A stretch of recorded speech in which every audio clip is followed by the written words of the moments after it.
Today's case is the murder of Janet Brown. A crime that left behind silence, secrets, and unanswered questions. And still no answers. Police forensic teams conduct a fingertip search of a field close to the murder victim's home. Welcome to Old Casebook, where forgotten cases are brought back to light. Let's begin.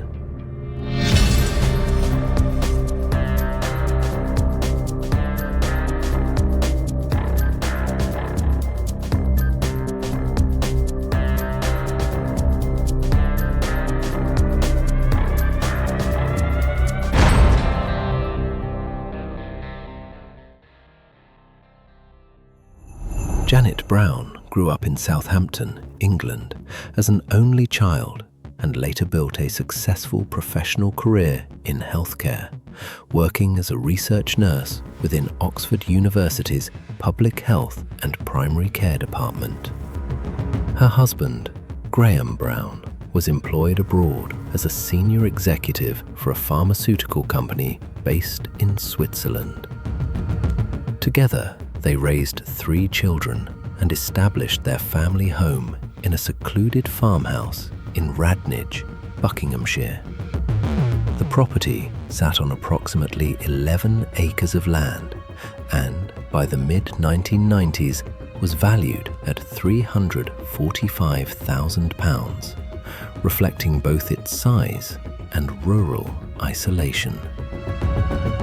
Living in such a remote location heightened concerns about safety, particularly after a series of burglaries in the surrounding area.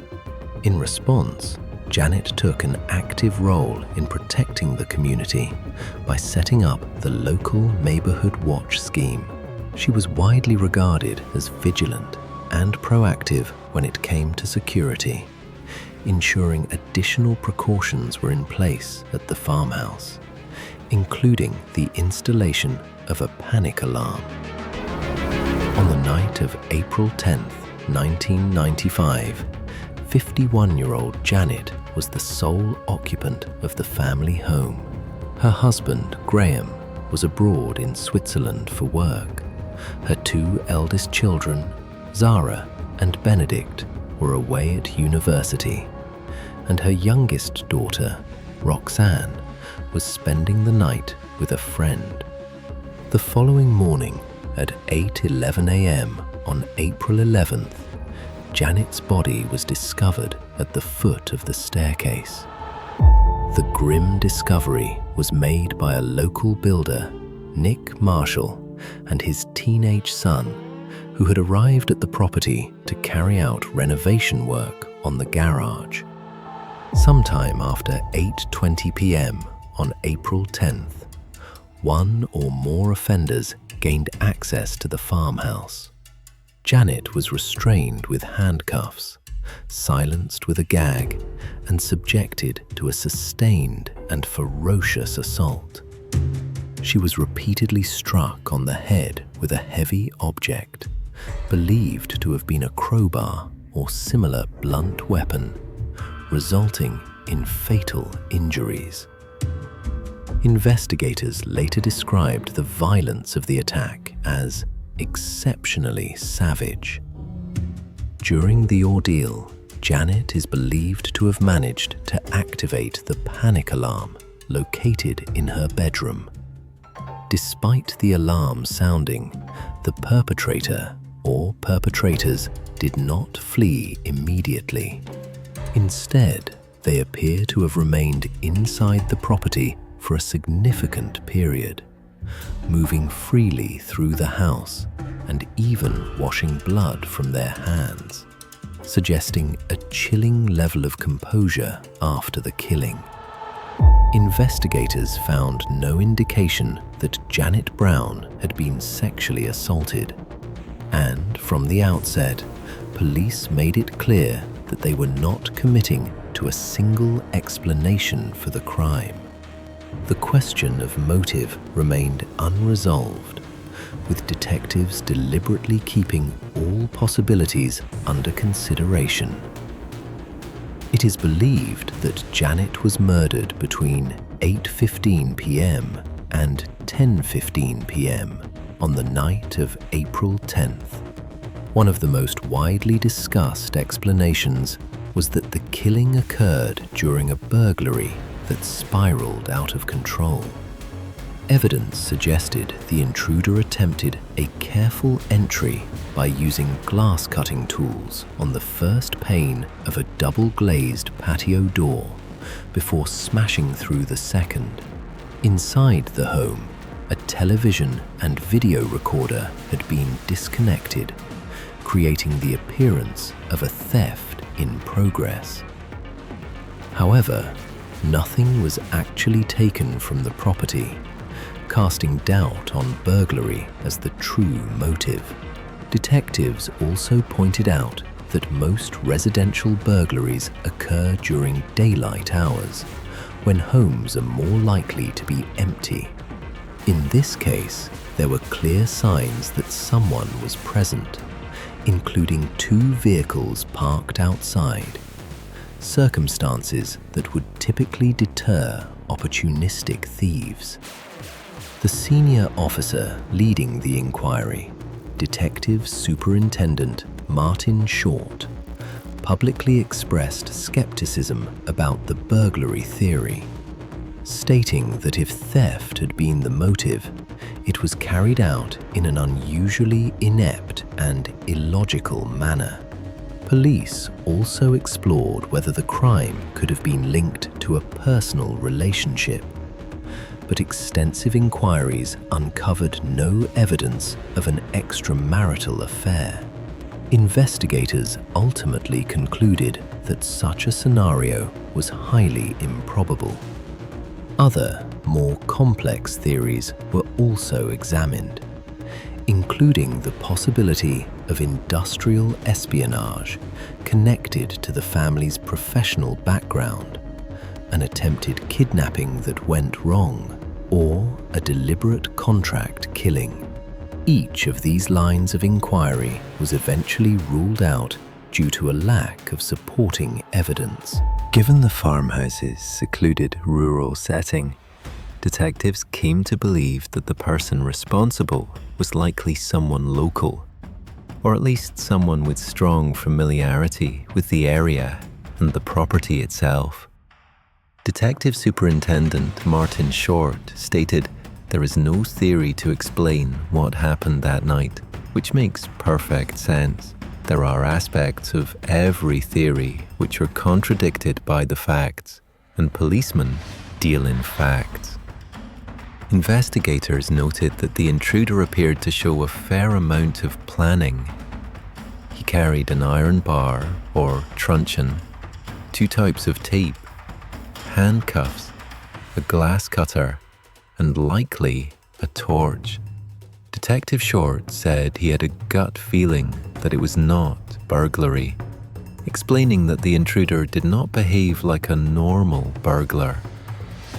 More than 99% of burglars would flee upon hearing an alarm, yet this individual continued his violent attack, washed his hands, and even went upstairs again.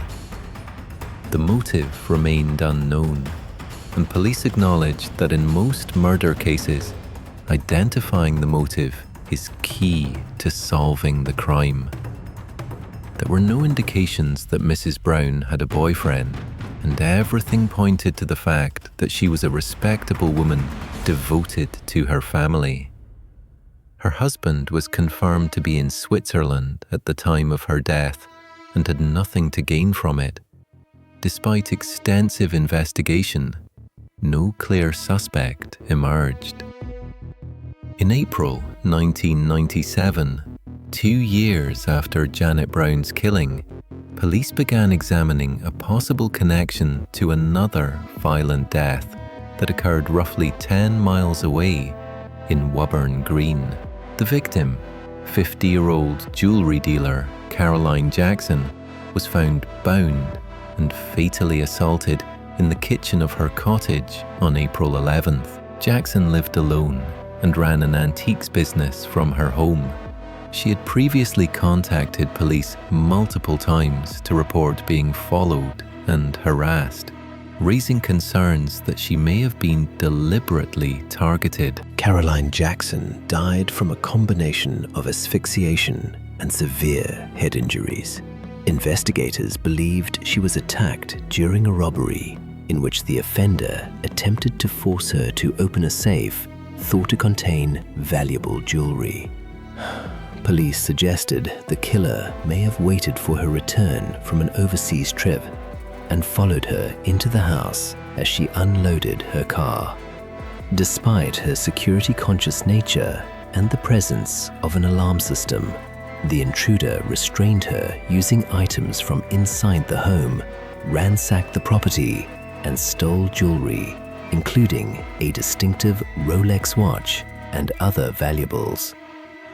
The similarities between the two cases, particularly the victims' ages, rural locations, and the near-identical dates of the murders, prompted further scrutiny, though no definitive link was ever proven. Investigators also explored whether Caroline Jackson's murder was connected to other violent robberies in the region or to wider national crime patterns involving organized gangs. In later years, both deaths were reviewed as part of a nationwide re-examination of unsolved murders of women.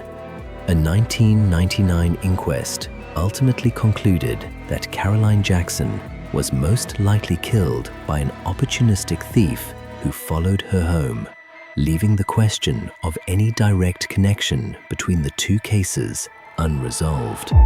In 2015, investigators confirmed that a usable DNA profile had been recovered from the scene of Janet Brown's murder. This discovery led to an extensive screening operation in which more than 700 men from the local area voluntarily provided DNA samples, yet none matched the profile held by police. In total, over 1,000 men were ruled out as possible suspects. With no forensic breakthrough, detectives increasingly focused on the theory that the killing occurred during a failed burglary. At the time, the senior officer overseeing the case suggested the offender or offenders were inexperienced and that the violence escalated after Janet activated her panic alarm despite initially being restrained.